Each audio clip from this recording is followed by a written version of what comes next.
গত সংসদে গত 2 দিন আগে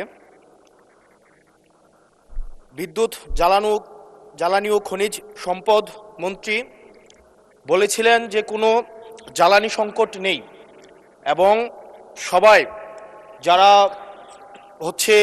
তেল সংগ্রহ করতে যাচ্ছে তারা যথাযথভাবে তাদের সেবাটি তারা সেবা স্থান থেকে পাচ্ছে।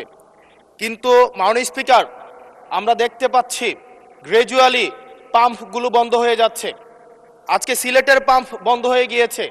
আমরা দেখছি যে রাস্তাতে লাইনের গাড়ির দীর্ঘ সারি এবং আমরা বারবার করে দেখতে পাচ্ছি যে সবাই প্রত্যাশিত সেবা পাচ্ছে না এবং কিন্তু দুঃখজনক বিষয় সরকার এই বিষয়টি এড়িয়ে যাচ্ছে এবং মন্ত্রী এই প্রবলেমটি অ্যাকনোলেজ করার পরিবর্তে মন্ত্রী আগের মতো আমরা যেভাবে অ্যাভয়েড অফ প্রবলেম মাননীয় সদস্য প্রশ্ন করুন।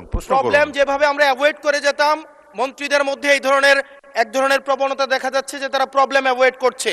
আমার মন্ত্রী মহোদয়ের কাছে প্রশ্ন, উনি কি দেখতে পাচ্ছেন না যে গাড়ির দীর্ঘ সারি এবং গ্র্যাজুয়ালি যে পাম্পগুলো বন্ধ হয়ে যাচ্ছে, সেবা কার্যক্রম বিঘ্নিত হচ্ছে, স্কুল বন্ধ হয়ে যাচ্ছে, সেই জায়গাতে উনি কবে নাগাদ এই সমস্যাগুলোর যথাযথভাবে উনি সমাধান দিবে এবং উনি প্রবলেমটি অ্যাকনোলেজ করবেন কিনা? ধন্যবাদ মাননীয় স্পিকার। মাননীয় মন্ত্রী। স্পিকার, আমরা প্রতিটি পাম্পে যে পরিমাণ তেল প্রতিদিন দেওয়ার কথা সেই পরিমাণ তেল আমাদের পাম্পগুলোতে সাপ্লাই করা হচ্ছে, কিন্তু ইরান ঘটনার পর থেকে হঠাৎ করে বিক্রি বেড়ে গেছে। বিক্রি বাড়া যাওয়ার ফলে যে পেট্রোল পাম্পে যে পরিমাণে তেল দিতাম 1 দিন 1.5 দিন লাগতো বিক্রি করতে, এখন 2 ঘন্টায় শেষ হয়ে যায়।